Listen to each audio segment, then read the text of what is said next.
கோவையில் இந்திய பட்டய கணக்காளர்கள் சங்கம் சார்பில் சிஏ மாணவர்கள் மாநாடு 2024 நடைபெற்றது.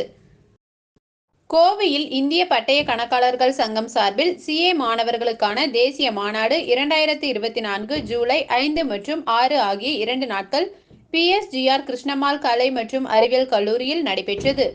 இந்த மாநாட்டில் இந்தியாவின் பல்வேறு பகுதிகளில் இருந்து சிஏ படிக்கும் 1500க்கும் மேற்பட்ட மாணவர்கள் பங்கேற்றனர்.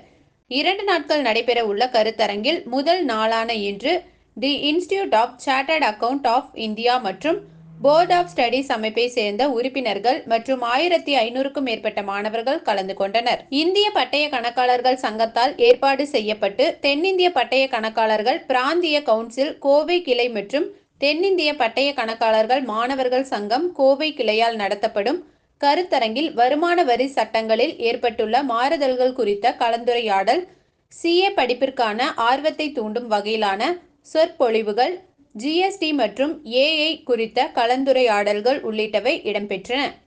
ஐசிஏஐ முன்னாள் தலைவர் சிஏ ராமசாமி தலைமை விருந்தினராக பங்கேற்று சிறப்புரையாற்றினார்.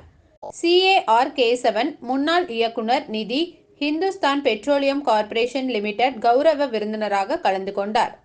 சிஏ கே ஸ்ரீபிரியா குமார் மத்திய கவுன்சில் உறுப்பினர், கோவை ஐசிஏஐ கிளையின் தலைவர் விஷ்ணு ஆதித்தன், எஸ்ஐசிஏஎஸ்ஏ கோவை கிளை தலைவர் CA Thangavel M, ICAI Kovai கிளையின் செயலாளர் சிஏ சர்வஜித் எஸ் கிருஷ்ணன் மற்றும் பல தொழில்துறையினர் உறுப்பினர்கள் கலந்து கொண்டனர்.